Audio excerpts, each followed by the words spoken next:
যে যেখান থেকে শুনছেন এবং দেখছেন দেশে বা বিদেশে সবাইকে আমি আমার আন্তরিক শুভেচ্ছা জানাচ্ছি এবং সবারই মঙ্গল কামনা করে শুরু করছি আজকের একটি আলোচনাটি এক দর্শক ভাই প্রশ্ন করেছেন, তারই নিরেখে উত্তর দিচ্ছি সেটি আলোচনা। যেমন সেই ভাইটি প্রশ্ন করেছেন যে বিএস রেকর্ডের মন্তব্য কলামে যার নামে লেখা তার নিকট থেকে জমি ক্রয়, জমি কি টিকবে? আমি বুঝতে পেরেছি কথাটাই। সেটা হচ্ছে যে আমরা যে বিএস রেকর্ড দেখি, একদম ডান পাশের যে কলাম থাকে সেখানে লেখা থাকে বিভিন্ন মন্তব্য লেখা থাকে। কখনো লেখা থাকে জোর দখল, হাজি করিমউদ্দিন বা গৌরী প্রসন্ন সেন, এরকম লেখা থাকে। বা অনুমতি দখল কি অনুমতি দখল লেখা রইল হলো সলিমুল্লাহ, এরকম আর কি। বা যে কোনো জিনিসের একটি, কিংবা দলিল মূল্যে মালিক, অমুক ব্যক্তি দলিল মূল্যে মালিক 100%, এরকম ভাবে আমি দেখেছি অনেক জায়গায় লেখা আছে। তো ভাই প্রশ্ন করেছে যে বিএস রেকর্ডের মন্তব্য কলামে যার নাম লেখা আছে তার কাছ থেকে জমিটি ক্রয় করেছে। ভাই, আমি আগে আপনাদের সাবধান করে দিচ্ছি যে এরকম কোন জমি যদি কেনার আগ্রহ থাকে, তবে কেনার আগে 1 কোটি বার ভাববেন।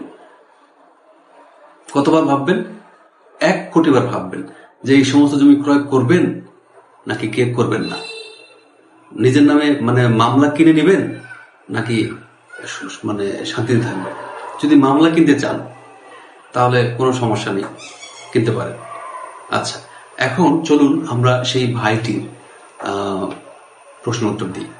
সেটা হচ্ছে যে দর্শক, প্রথমে আপনাকে কি করতে হবে? আপনি মন্তব্য কলামে যার নাম লেখা আছে তার কাছ থেকে জমিটি ক্রয় করেছেন। সম্ভবত তিনি দলিল মূল্যে মালিক, কোনো কারণে তার সম্পত্তিটি তার নামে মালিকানার ঘরে তার নামটি আসেনি, ভুলে হতে পারে, কিংবা আমাদের যে অফিসের কোনো কার্যকলাপের ত্রুটিতে হতে পারে এই কাজটি, বা যে কোনো উপায়ে সেখানে নামটি আসতে পারে। আচ্ছা, এখন সেই নামটি কেটে দেওয়া বা সেখান থেকে নামজারি পাওয়া সম্ভব নয়। এটি ভূমি অফিসারগণ এটি পারবে না। এসিলেন্ট অফিসে গেলেও এটি হবে না। আপনাকে এটি যেতে হবে দেওয়ানি আদালতে, অথবা যদি আপনার এলাকাতে ল্যান্ড সার্ভে ট্রাইব্যুনালের সময় থেকে থাকে। ল্যান্ড সার্ভে ট্রাইব্যুনালের সময় হচ্ছে 1 বছর এবং তামাদিতে 1 বছর, মোট 2 বছর। অর্থাৎ যে রেকর্ডটি পেয়েছেন হাতে, সেই রেকর্ডটি গেজেট প্রকাশের তারিখ থেকে 2 বছরের মধ্যে যদি সময় থেকে থাকে, এই 2 বছরের মধ্যে আপনাকে ল্যান্ড সার্ভে ট্রাইব্যুনালে মামলা করতে হবে। ল্যান্ড সার্ভে ট্রাইব্যুনালে মামলা করার সুবিধা হচ্ছে দর্শক যে আপনি আপনার জেলার মধ্যেই এটি প্রতিকার পাবেন। আপনাকে হাইকোর্টে, সুপ্রিম কোর্টে দৌড়াতে হবে না। আপনার জেলাতেই এটি ল্যান্ড সার্ভে ট্রাইব্যুনাল এবং ল্যান্ড সার্ভে আপিলেট ট্রাইব্যুনাল গঠন করা হয়েছে। আচ্ছা, এখন আপনি ল্যান্ড সার্ভে ট্রাইব্যুনালে যাবেন যদি আপনার সময় থেকে থাকে। যদি সময় না থেকে থাকে তাহলে আপনি ওই রেকর্ড কারেকশনের জন্য বা ওই যিনি মালিকানার ঘরে যার নাম দিয়েছে তার নাম কেটে দেওয়ার জন্য, মন্তব্য কলামে যার নাম আছে তার মালিকানা টিকাবার জন্য আপনাকে রেকর্ড কারেকশনের মামলা করতে হবে ল্যান্ড সার্ভে ট্রাইব্যুনালে। যদি না থেকে থাকে সময়, তাহলে দেওয়ানি আদালতে, অর্থাৎ সহকারী জজ কোর্টে আপনাকে মামলাটি করতে হবে। আচ্ছা, সহকারী জজ কোর্টে ধরুন আপনি জিতে গেছেন, আপনার জেলা জজ কোর্টে আপিল করবে বিবাদী পক্ষ। আবার সেখানে ওনারা জিতলো, আপনি যাবেন তখন হাইকোর্টে। এভাবে আপনাকে সর্বশেষ বা সর্বোচ্চ যে আদালত আছে সেখান পর্যন্ত আপনাকে এটি নিয়ে যাবে দর্শক। আচ্ছা, এখন হচ্ছে যে পক্ষ রায় পাবে সেই পক্ষ জমির মালিক হবে। আপনি বলেছেন যে আপনি সেই বিএস রেকর্ডের মালিক যে আছে তার কাছ থেকে আপনি জমি ক্রয় করেছেন, দলিল করেছেন, জমি টিকবে কিনা। এখন যদি রায় ওই পক্ষের যার নাম মন্তব্য কলামে আছে, যদি রায়টি তার পক্ষে যায় বা মালিকানাতে তিনি যদি মালিক হন, সাব্যস্ত হন যে তিনিই মালিক, তার যদি মালিকানা টিকে থাকে, কোর্ট যদি তাকে মালিকানা দিয়ে থাকে, তাহলে আপনার জমিটি বৈধ। আর যদি কোর্ট ওই মন্তব্যের কলামের যে মালিক আছে, যার কাছ থেকে আপনি ক্রয় করেছেন, সেটি মানে তার মালিকানা যদি না দিয়ে থাকে, তাহলে আপনার জমি টিকবে না। এটি দর্শক ফয়সালা, অর্থাৎ আপনাকে যে কোনো উপায়ে আদালতে মামলা করতে হবে। আদালতের মামলার রায় যে পক্ষে যাবে সেই পক্ষের দলিল কার্যকর, ঠিক আছে, অন্য পক্ষের দলিল এটি বাতিল হবে। অর্থাৎ যদি আপনি যার কাছ থেকে ক্রয় করেছেন মন্তব্য কলামে যার নাম, তিনি যদি বৈধ দলিল মূলে মালিক হওয়া সত্ত্বেও তার নামটি মালিকানার ঘরে নাই, 3 নম্বর কলামে দেওয়া হয়নি, তাহলে অবৈধভাবে তাকে বঞ্চিত করা হয়েছে। এটা কিন্তু প্রমাণ করতে হবে যে আপনার যে রেকর্ডটি এসেছে সেই রেকর্ডটি আসলে ভুল এসেছে, এখানে আপনার মালিকানাটা কলঙ্কিত করা হয়েছে।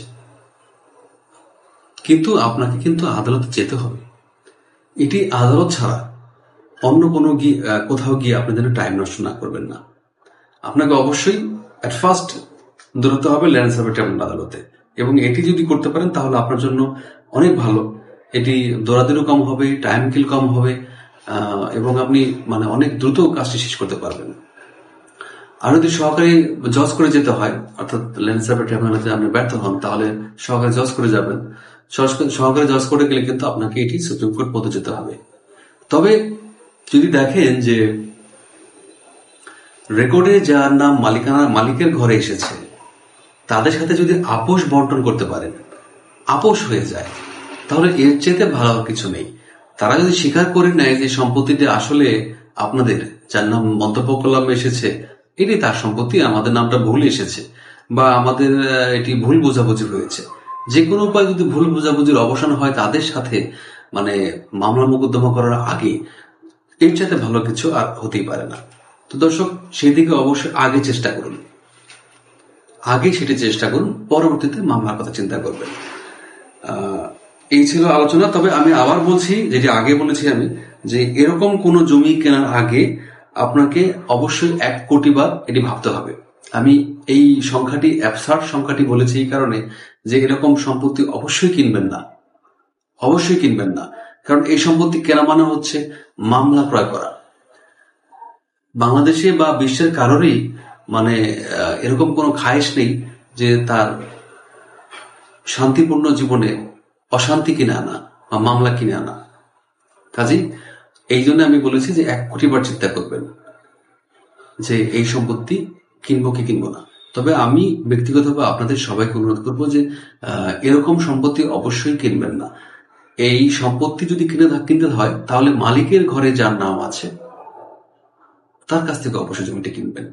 মালিকের ঘরে নাম থাকলে কিন্তু জমি কেনা সঠিক হবে তাও কিন্তু নয়, সেখানেও আপনাকে বিচার বিশ্লেষণ করতে হবে, পূর্বের মালিকানার কাগজগুলো আপনাকে পর্যালোচনা করতে হবে, এবং সেখানে দখল বিষয়ক ব্যাপারটিও আপনাকে পর্যালোচনা করতে হবে। আরো পর্যালোচনা করতে হবে যে এলাকার মানুষের কাছে যাচাই করতে হবে যে জমিটি আসলে সত্যি তাদের কিনা। এই ছিল দর্শক আলোচনা দীর্ঘায়িত করব না। আপনারা সবাই ভালো থাকবেন এবং অবশ্যই সুস্থ থাকবেন।